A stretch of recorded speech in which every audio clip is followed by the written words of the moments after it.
Hello, so glad you could join me today. So we are going to discuss about last night's match between Real Madrid and City at the Bernabeu, Champions League semi-final. So I know a lot of people have been dubbing this match as the first leg of the UCL final. So I get where they're coming from, and they could be right. But we have to give some respect to the Milan teams as well. So you never know what happens in the Champions League. So let's answer some questions from last night. Who would be happier with the draw, Real Madrid or City? I think Pep would be the happier manager coming out of this match because you could see that City were in unfamiliar territory. So they were struggling to string together chances because I think that's partly because Carlo had the tactics drawn out to almost perfection because you could see that Erling Haaland was not given much service, so he was not given much space to work with. So I think Rudiger marshaled him perfectly. We'll talk about that later on in this video. But you could see that a lot of Manchester City players had a few of them had poor performances. Like Bernardo Silva wasn't at his best. Gundogan was not at his best, and Grealish was also struggling against Carvajal at the left wing. So you could see that they were not at their brilliant best. So I think Pep would be happy to take a draw to the Etihad, where he can go back to the drawing board and analyze the match. And talking about Ancelotti's tactics, it's pretty funny because he told us exactly what he was going to do in the match in his press conference, like a day before the match. He told us the exact 11 that he was going to use, and he told us how exactly he was going to use Kamavinga also, because his comments were Kamavinga is not a left back. He is a central midfielder. When he has the ball, he attacks the space. So that's exactly what he did for the first goal. So we'll talk about Kamavinga later on in this video as well. So I think Pep would be the happier manager out of this. The next question is, who won the battle of Vinny versus Walker? So this was a pretty amazing matchup to watch because, as we know, Kyle Walker has not been at his best for his club this season. So he's playing second fiddle to Nathan Ake, who was out injured, but he put in a pretty amazing shift against Vinicius Jr. He had the most tackles won. I think he won 6 tackles uh, along with Kamavinga. So I think he put in a pretty solid shift, and the respect between Vinny and Walker was pretty wholesome to see. You could see they were exchanging, handshakes and high fives after the match. So I think Walker did a pretty good job in containing Vinny. But this says a lot about Vinicius because he still managed to score worldly, and he still managed to cause a lot of havoc in that City backline. So this is pretty interesting to see because Vinicius is a traditional winger who hugs the touchline, who takes on your right back. But when he knew that Walker could match him for pace, he changed his play style. So you could see that he, along with Kamavinga, was attacking the center of the field a lot more than he usually does. So usually his first touch takes him to the touchline, but this time he was going to attack the center of the pitch a lot more because I think this was partly because the Real Madrid midfield had the City midfield pinned, and Kamavinga was making overlapping runs. This is why Kamavinga is very important to us as a left back because you can't see Ferland Mendy or Nacho making those runs. So this helped Vinicius, and his football IQ is, it's growing. It's amazing to see because the passes that picks and the way that he moves the ball to the center and then to the touchline and then selecting who to dribble, selecting who to pass to. He had a couple of amazing passes to Benzema as well, who wasn't quite at his best today, but Vinicius is just amazing. He is certainly in the Haaland Mbappe debate for me, and I think we are just witnessing greatness because a lot of us used to watch Ronaldinho clips when we grew up, and the flair and the skills that he brought to the table, it was a joy to watch. So Vinicius is one of those players who brings a smile to your face no matter who you support. So even though you're not a fan of his on-field actions and protests against the referees and all, but you have to admit that he is the most enjoyable player to watch, because the things that he does in a football field, I've not seen it from any player other than maybe Neymar when he was in Barcelona, or Ronaldinho himself. He even tried a rainbow flick yesterday, and in the semi-final of the Champions League against Kyle Walker, even though he didn't get it quite right, the courage, the balls to try that when you are in full sprint, when the whole of the world is watching you, that's pretty amazing. It speaks a lot about his growth as a athlete and as a footballer, and his growth in confidence from his first 2 seasons to the last 2 seasons. So it's pretty amazing. You have to admit it. He is the best left winger in the world, if not the winger.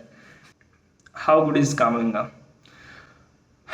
So we knew from the last year's semi-finals that Kamavinga is generational. So last year he changed the game after coming on as a sub versus City, and that was as a midfielder. So this match he was put up as a left back because of our board's slight lack of attention. We are left with no left back, no proper left back to play. So Kamavinga has been uh, slotting in as a left back for Ancelotti. So we have to thank Didier Deschamps for that, because he tried that out against, I think, Tunisia in the World Cup, and he was pretty good. Then against Argentina in the World Cup final, where he almost locked up Messi himself.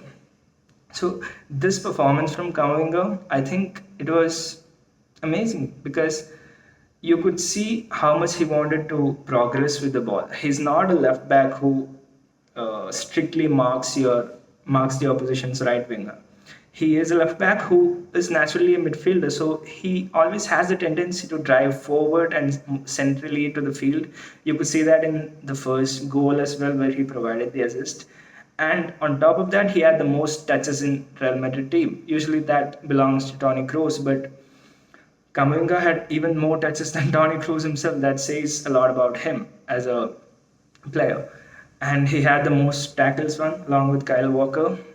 He was pretty much locking up KDB and Bernardo in the left. So it's another great performance from him, and it's amazing that we got him for just like 30 million and change from the French league, and I think he's gonna be the next steal of the decade after we had Toni Kroos. Rudiger or Militao, who starts the next game? This is a pretty straightforward answer, because Militao has been one of our best players this season, despite of the goals that we've conceded. So the thing with Militao was he adds a different dimension to our attack as well. So his long balls to Vinny, or to the other wing, to Rodrigo, to Benzema. So they've been one of Carlo Ancelotti's overlooked weapons in this campaign. So I think Militao starts the next game, and I don't know, he has not been at his best lately. He's been making a lot of mistakes, but I think the next game at the Etihad will be a way to redeem himself, and I think Carlo would trust Militao to do the job, and maybe Rudiger can come in at minute 60 or 65 if the score is favorable. And that's it. I think Rudiger did a pretty amazing job yesterday, because Haaland has been in a great run of form, and to mark him and to keep him quiet is some task. So how exactly did we manage to keep Haaland quiet?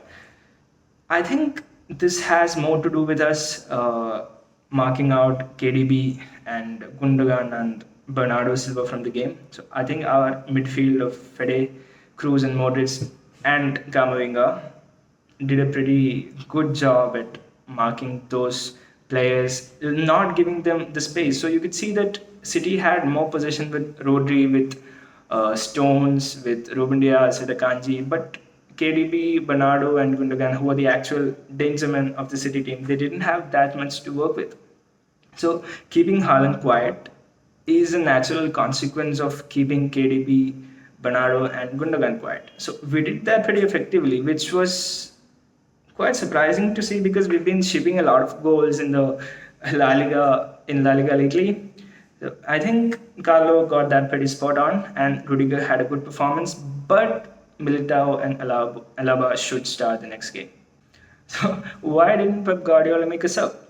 Okay, so this I think this is a testament to how much Pep values UCL as the Man City coach than the English Premier League, and also a testament to the depth that City has. So they're playing Everton away next this week, like after 4 days. So I think they can still field a pretty solid 11 by taking out like 5, 6 of the starters from this match. Like they had Foden, they had Mahrez, they had Julian Alvarez, Laporte. Uh, the Recolu is so they still have a lot of players who have not played this match. So I think Everton away shouldn't be that much of a problem for Pep to rotate.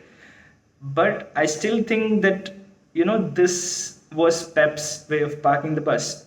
He was content with the result. He knew that the players on the field were familiar with Madrid's game by now, and he didn't want to, destabilize the status quo. So that's why he didn't make us up. Was the refereeing bad?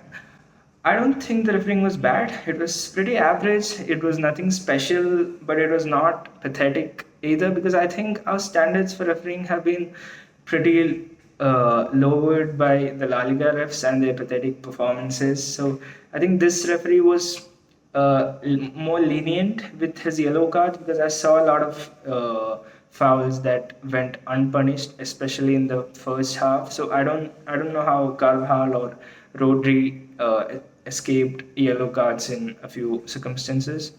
But the call that it should have been a throw in before City scored, I'm not siding with that.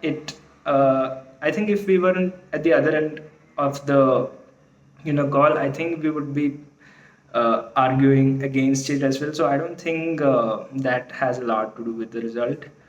It happens. It happens in a football match. So I think we've just got to live with that and move on. And so I wouldn't blame the referee that much in this match, but I think he should have more of a control. I think the next referee should have more of a control in the next match, and I hope so because we have to. A lot of these players like Vinny, Grealish, a lot of these players, Bernardo Silva, so they dwell a lot on shielding the ball and dribbling. So if we don't protect those players, then I think it might lead to an injury or two, and it wouldn't be good for either of the teams. So I think the referee should be less lenient next time around. But he had a average performance, nothing to talk about. Predictions for the next match. I think it'll be a similar match because I don't think Real Madrid getting bothered by the away fans or the big away nights in UCL, and because we've seen how they turned up at the Anfield.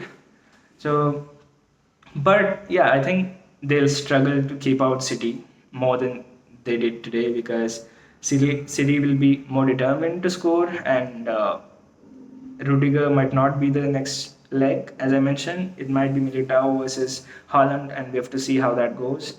That being said, it won't be easy for City as well because even if they score 1 or 2 in the first half, they know that Real Madrid can come back and win this match. So they'll go for a third. And this is when Real Madrid could attack on the counter and score, and that changes the whole tie. I think it'll be evenly fought, and I don't think it'll be high scoring though, like last leg, because both of the teams are pretty pragmatic this time around, and I don't think it'll be a 6-5 like scoreline. So yeah, it'll be a great match. See you for the return leg, hopefully. Thank you for watching. Bye.